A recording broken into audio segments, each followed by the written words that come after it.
Mulher, Virtude e Fé. Um oferecimento Cargolift.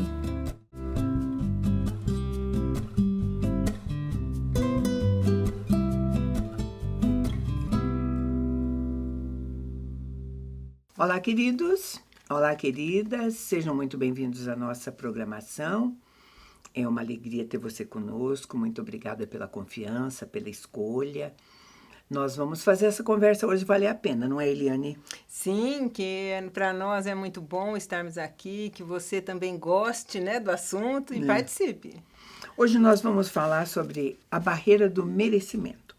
A gente tem colocado aqui, ao longo das nossas conversas, barreiras que se levantam na nossa caminhada de fé. Na nossa caminhada de vida, tanto espiritual, natural, né, naquilo que nos atrapalha.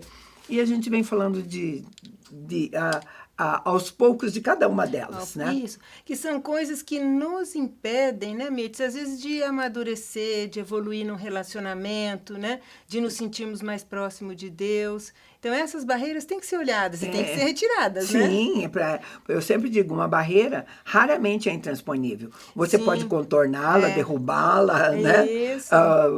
Pular por cima dela, enfim, mas você tem que se livrar dela. E agora com os drones, né, que revolucionou as guerras, fica melhor ainda detectá-los, Fica né? fácil. É para sermos realmente mais felizes, desfrutarmos dessa abundância de vida que ele trouxe. E hoje nós vamos falar sobre a barreira do merecimento, porque a barreira, o título já diz, eu mereço. Né? E eu gosto sempre de falar, então, eu mereço. É do meu jeito. Eu também gosto de dizer que a barreira do merecimento sempre é assim, é do meu jeito.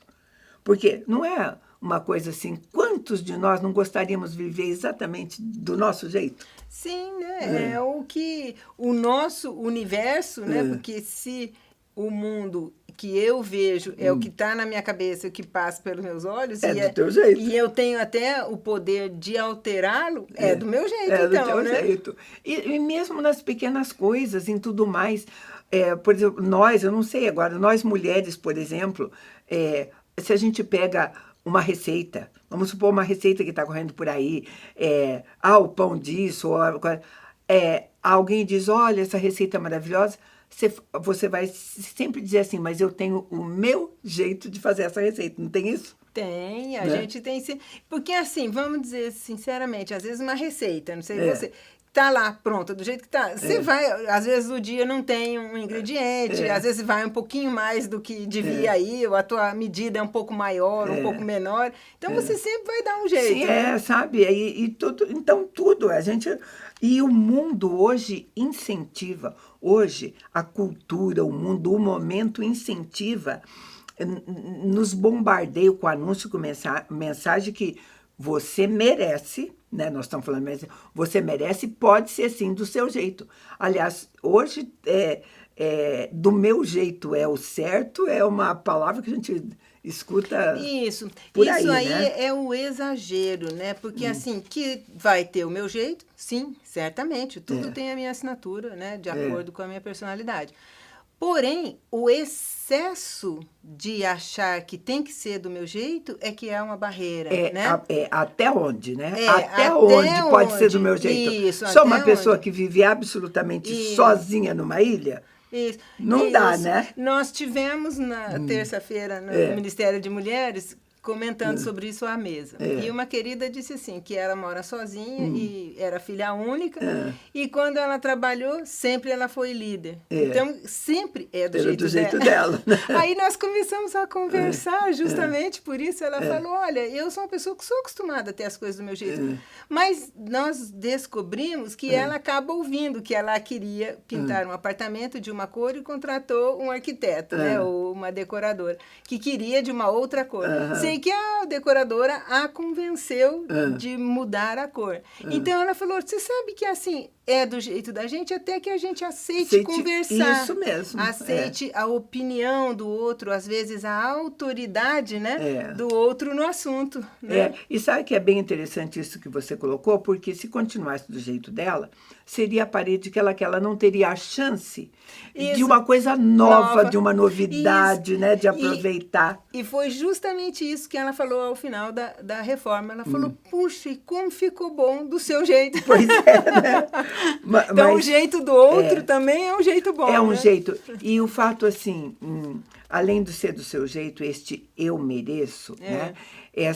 Eu sempre gosto de dizer que o senso de merecimento muito forte, ele causa sérios problemas na nossa vida. Sim. Né? É um porque individualismo extremado, individualismo, né? quando nós vivemos no mundo relacional. Não, certamente. Sabe? Esse é o ponto. Eu acho que qual é a disputa dentro de uma casa, dentro de uma família, que tem pai, mãe e filhos, e todos têm um grande senso de merecimento. A coisa vai ficar difícil, né? No mínimo, será aquela família que o filho está no quarto com geladeira, porta fechada, televisão, Sim. o outro, né? Só ocupa o mesmo espaço, mas jamais será um lar uma e uma família unida, né? Sabe, queridos? Então, e o mais básico de tudo para isso, para nós cristãos, é realmente fugir desse individualismo, desse hedonismo, porque o maior mandamento é em relação ao outro. Nós sempre frisamos aqui, o primeiro mandamento, e dele depende de todos os outros, ama a Deus sobre todas as coisas e ao próximo como a ti mesmo. Na hora que você se coloca no centro de todo o merecimento, que o mundo gira em torno de você. Tem gente que diz que o mundo gira em torno do seu umbigo, né? Isso, do umbigo. Normalmente, as crianças pensam assim, né? Além de ser um hedonismo, seria assim, uma imaturidade muito grande, porque a criança ainda ela não tem noção do mundo à sua volta, do querer do outro, não tem esse entender. Então, ela ainda acha que é o universo mesmo, né? Mas, assim, à medida que vai crescendo, que vai amadurecendo, o ideal é que tenha essa noção do que as outras pessoas também são importantes, né? E vai mais longe, porque você foi bem correto mesmo. Esse senso de merecimento é um infantilismo. Sim, próprio de criança e próprio de adolescente também. Adolescente se acha muito cheio de merecimento, né? E eles são, às vezes, convenientes, né? Porque quando convém, eles merecem, eles são crianças e tal, mas na hora que não eles são adultos. Também não, né? É assim, principalmente coisas que né? Eu gosto, o exemplo mais comum de todos, sabe? É aquele adolescente que acha que merece uma benesse, alguma coisa do pai, porque ele tirou boas notas. Aliás, ele só estuda, ele é alimentado, ele é cuidado, é oferecido tudo para que ele estude. Então, o que ele tem que fazer mesmo é tirar boas notas. Né? Mas esse é o senso de merecimento. Eu mereço, eu tirei boas notas, eu mereço sair, ou enfim, ele quer alguma concessão por conta desse senso de merecimento, exatamente. Né? Em um lar mais estruturado, seria assim, você vai bem, faz alguma coisa. A gente em casa fazia sobremesa, eu lavava carro, engraxava sapato, trabalhava no mercado. Então, quer dizer assim, era um universo muito com muitos detalhes e muitas coisas. Então, quase que sempre o pai era muito bom com a gente, porque valia a pena e tudo era junto, tudo fazia, né? Mas não ficava um ponto específico do estudar, né? Ou talvez até algumas, por exemplo, algumas famílias, pelo menos a maior parte das famílias que eu conheço, costuma dar mesada para os filhos por uma questão de necessidade. Seu filho vai para a escola, às vezes ele tem que estar com dinheiro porque ele pode precisar de uma água ou de uma coisa. Ele chamando de mesada ou não, mas enfim, mas um dinheiro você vai ter que ter, uma certa autonomia, e tudo mais e tal. O que por exemplo, lá em casa, os pais, os meus médicos, eles condicionaram a mesada assim, a leitura de um livro. Porque hoje em dia, com essa história de tela, abandonar os livros físicos, porque daí você nunca pode garantir, tem o Kindle, tem sim, mas quem que vai garantir? Que você está lendo o livro. Com o celular ali na frente, que é o livro que você está lendo, né? Exatamente. Então, assim, é sugerido o livro e você, para ganhar mesada, você vai apresentar um bom resumo dele, vai responder algumas perguntas, porque os resumos também estão por aí, né? Mas nós temos, legal, atualmente, né, eu participo de um grupo chamado Bússola, e nós estamos lendo um livro e a equipe toda se reúne uma vez por mês para comentar e falar sobre o capítulo que a gente está lendo. Então, é muito legal e, assim, tem gente que fala, e é legal porque são todos adultos, mas não só assim, eu não li o capítulo, posso participar? Né? Sim, Então, essa aí é bacana. Sabe, queridos? E assim, nós estamos falando de merecimento porque a gente atrela necessidades nossas que nós temos que precisam ser atendidas. Sim, a gente tem necessidades verdadeiras.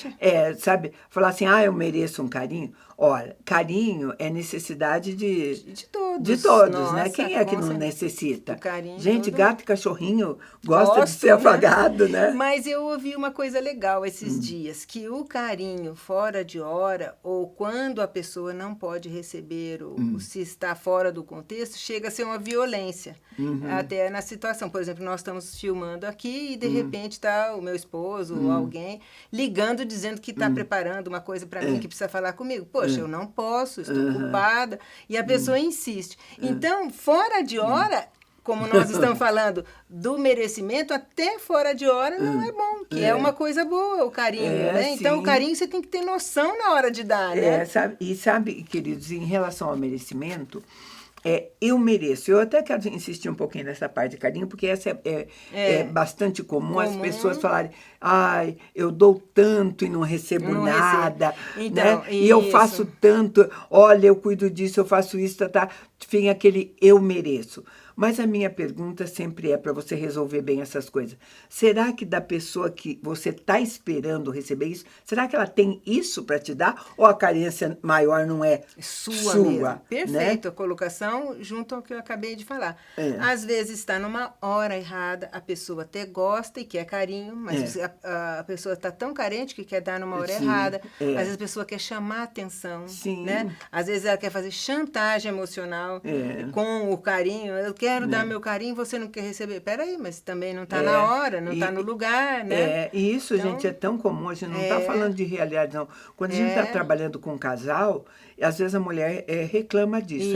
Normalmente é a mulher que reclama. Ela diz assim, tal. Aí, o marido, se ele está do lado, às vezes ele diz assim, gente, vocês não têm noção. Por mais que eu faça para ela, nunca é suficiente. Essa palavra suficiente é muito forte, né? É forte, Porque senão você não vai achar que nunca está bem e não vai parar de dar, não vai querer receber mais do que então, pode. Então, nessa parte de merecimento, a gente tem que ponderar também essas coisas, a suficiência, né? A suficiência do que é oferecido, o limite do outro, né?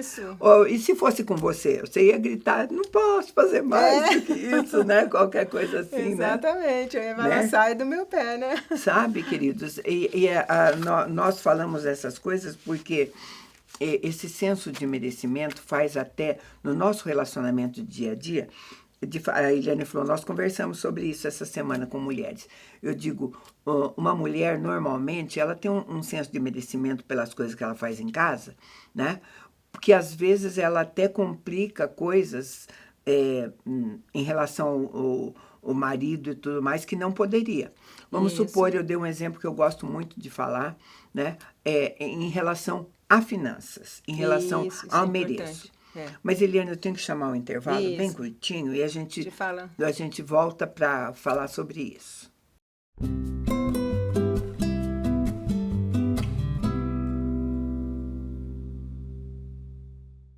No mundo em constante transformação, nos posicionamos com a ética e a integridade. Alicerces para promover a justiça. Propomos o equilíbrio onde prosperidade e integridade caminham em conjunto, contribuindo para um mundo mais justo. Fortalecemos laços, conectamos propósitos, contribuímos com sua cultura. Juntos impulsionamos o desenvolvimento de negócios e relações éticas. Aqui a ética é nosso guia, a coragem, nosso caminho.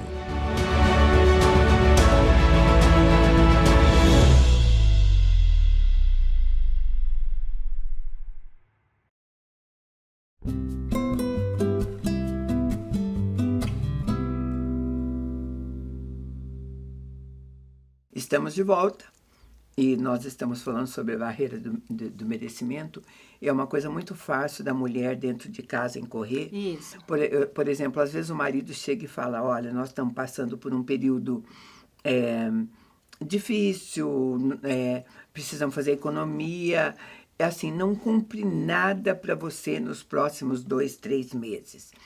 Então, às vezes, essa mulher, no começo, ela até aceita e entende.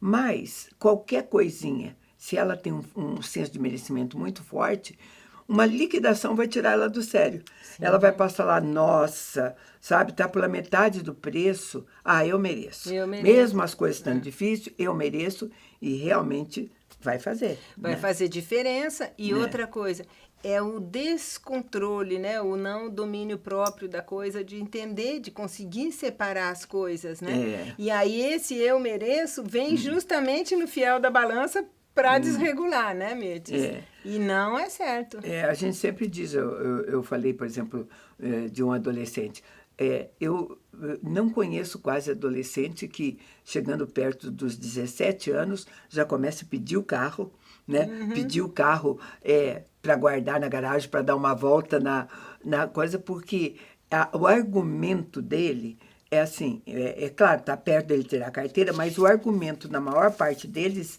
é de merecimento, porque, de fato, se ele não é um bom filho, ele não tem nem coragem de pedir, né? É isso, exatamente. Mas se então, a família... ele vai usar, assim, desse argumento, eu mereço, sou um filho bonzinho, né? Ou qualquer coisa assim, né? Ele vai achar que sim. Sabe, querido, o senso de merecimento, eu também falava sobre isso às vezes, ele mexe com toda a estrutura da família se você não entender bem. De um homem, por exemplo, o que pode mexer? Um homem pode chegar um dia e começar a pensar, gente, trabalho demais, trabalhei a vida inteira, dei tudo que essas crianças precisavam, fiz tudo para a mulher, agora eu vou fazer tal coisa. Porque eu mereço comprar um carro melhor, eu mereço fazer uma viagem longa, eu mereço... eu mereço uma folga da família. Você já viu, né? Homens desejando uma folga da família. Já vi, infelizmente. E era com filhos gêmeos, 3 filhos, ainda era uma loucura a casa. Sabe? Então, sabe, vai mexer nessa estrutura por conta desse... E eu digo que quando nós não sabemos lidar, porque o senso de merecimento é um senso assim, se você tem esse senso de merecimento muito, muito forte, muito, muito intenso, isso se transforma numa arrogância. Sim. Foi isso que a gente trabalhou bastante, né? Isso. Parte de um egoísmo, né? De uma imaturidade de só ver o seu, e numa escala maior, com certeza é uma arrogância. Ele só vê ele, o dele que é importante, né? Sabe por quê? Quando você faz alguma coisa assim, a gente já viu um monte de vezes, né, nesse senso de merecimento, você está se colocando acima do outro, acima de todas as coisas, e isso é arrogância. Sim. Quando você se coloca acima. O que a palavra de Deus diz a respeito de arrogância? Vamos lá. O Salmo 5, verso 5 diz assim, os arrogantes não permanecerão na tua presença. Detestas todos os que praticam a maldade. O Salmo 18 também diz assim, porque livras o povo aflito, mas os olhos dos arrogantes, tu os abates, né? Sabe, querido, arrogância é a coisa mais fácil de acontecer, principalmente, agora estou falando para nós mulheres dentro de casa. É como se a casa, porque a mulher tem uma porção de ordenança bíblica, que a mulher sabe, edifica a sua casa, né? Exatamente. A gente, num passado muito remoto, a mulher era a rainha do lar, né? Isso fazia ser importante, isso dava uma importância, hoje... claro, um título como rainha, né? Mas muitas mulheres acham ainda que dentro do lar, dentro de casa, a palavra forte, importante, enfim... O jeito é o dela. O dela, né? Exatamente. Algumas coisas não são tão significativas assim. Eu me lembro, por exemplo, quando eu fui... mas tem um pouquinho de arrogância, queira ou não, né?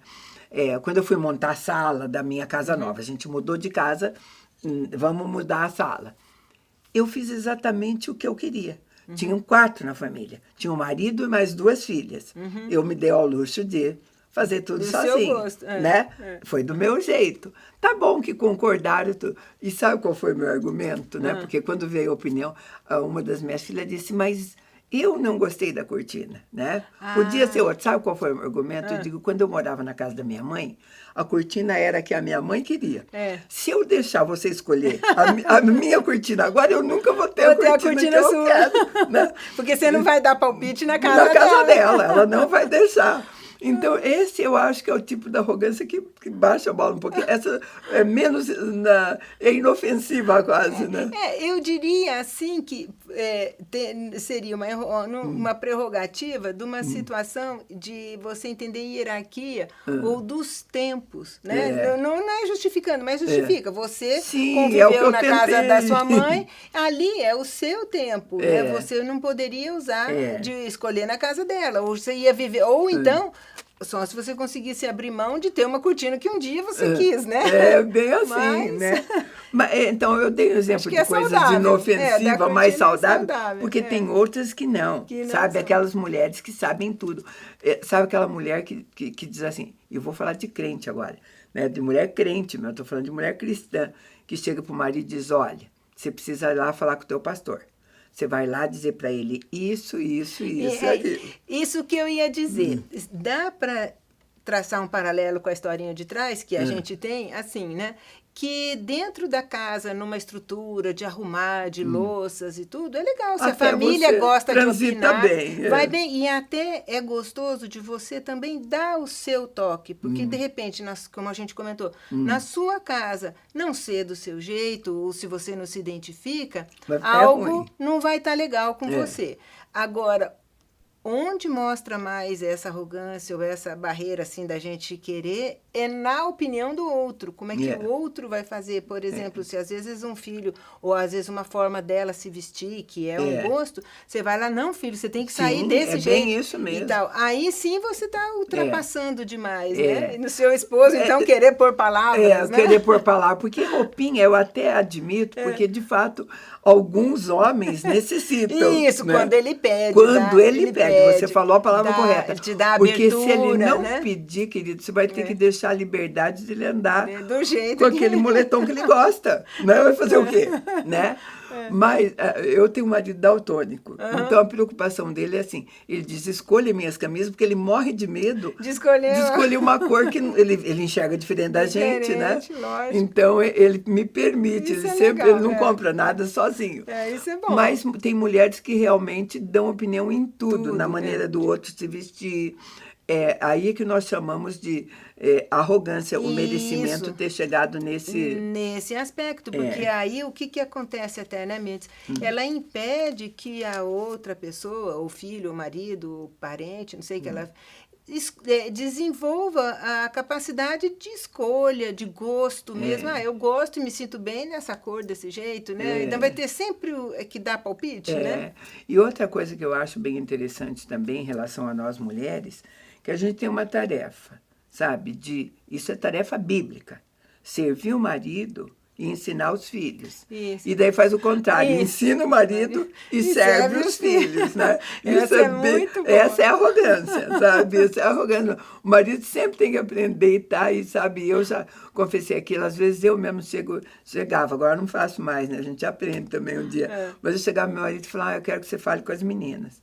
E eu queria ensinar ele a falar com as meninas, sabe? Tinha que ser... Era ele que ia falar, mas tinha que ser do meu jeito. Né? É arrogância, né? A gente tem que mudar, né? Sabe? Porque... Sabe quando você percebe que você é um pouco arrogante? Quando você diz essas coisas assim, se não for desse jeito... Não vai ser de jeito nenhum. Não vai ser de jeito nenhum. Né? Aí é ruim, né? A gente não pode deixar desse jeito, mas voltando um pouquinho... por um outro lado, a pessoa também que não tem uma opinião formada também é difícil, né? Quer dizer, você tem que estar no meio termo, porque quando a pessoa pergunta, não no caso do seu esposo, da cor e tal, né? Mas assim, a pessoa às vezes não sabe tomar uma decisão sozinha, não sabe escolher uma coisa, não sabe, sempre está perguntando para o outro numa sensação de insegurança, agora, né? Isso também é prejudicial, mas sabe, né, que é prejudicial, mas sabe que tem que partir sempre do outro, sabe? Porque... Quando parte do outro, seja do lado do homem ou da mulher, quando existe um pedido ou uma sugestão ou um clima que se permita fazer, né? assim, posso te ajudar nisso? Porque eu estou vendo Isso. que você tem dificuldade, eu posso... Aí a pessoa confessa, pode me ajudar Isso. assim? Senão, realmente, você sempre vai estar diminuindo o outro. E a arrogância permanece. É arrogância, né? é isso, exatamente, concordo. Agora eu acho que tem sim, tem homens que confessam assim pra gente, se não fosse a minha mulher ter me ajudado, é ótimo, né? E acho que é legal, porque tem algumas coisas que a mulher tem uma percepção melhor do que o homem. Por exemplo, o homem é mais focado por uma diretriz da família, por coisas de segurança, por pensar longe ou traseiro no trabalho, né? Agora, como a gente falou, coisas relacionadas à casa mesmo, tem muito a ver com a mulher, né? Sabe por quê, queridos? Eu tenho que olhar, por exemplo, a maneira, às vezes, de se explicar uma coisa para os filhos. Isso. Às vezes eu penso que o homem tem menos tato, porque ele já vem, essas coisas vêm passando de geração. Quem fazia isso na casa dele era a mãe dele. Né? Quem fazia na casa da mãe era a avó. Então, normalmente, às vezes, né, a mulher vai ter mais tato para explicar. E se uma criança for perguntar ou alguma coisa, talvez a mulher tenha dito, olha, já perguntou para mim, se for perguntar para você. Aí pode ficar de lado essa arrogância e entrar aquela... É isso que você falou, essa sensibilidade da mulher, essa maneira. Afinal, nós somos criadas para isso, para ser exer, né? Isso. E como nós falamos, é bem assim mesmo. Às vezes o homem chega em casa... com as coisas do trabalho borbulhando na cabeça, às vezes alguma decisão que ele precisa tomar, ou às vezes algum desentendimento que ele vai ter que elaborar.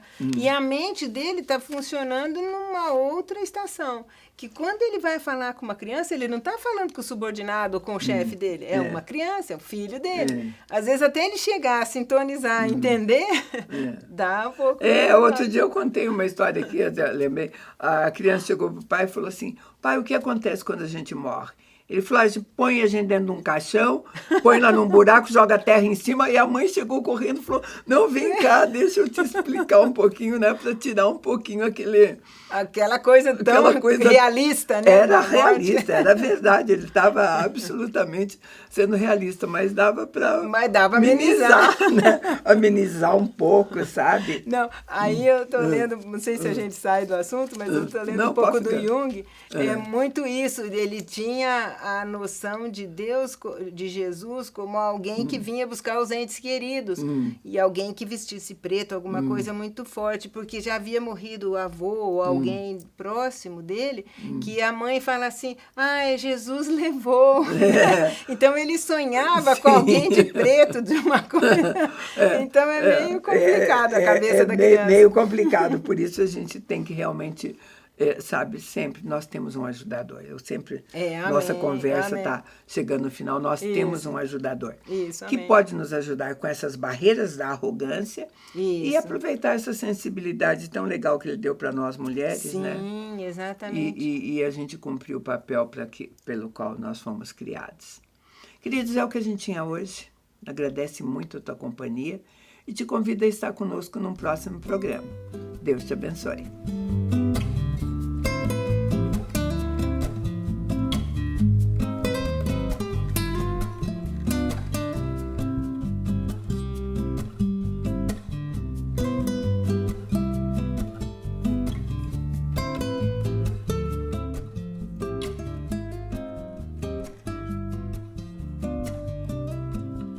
Mulher, Virtude e Fé.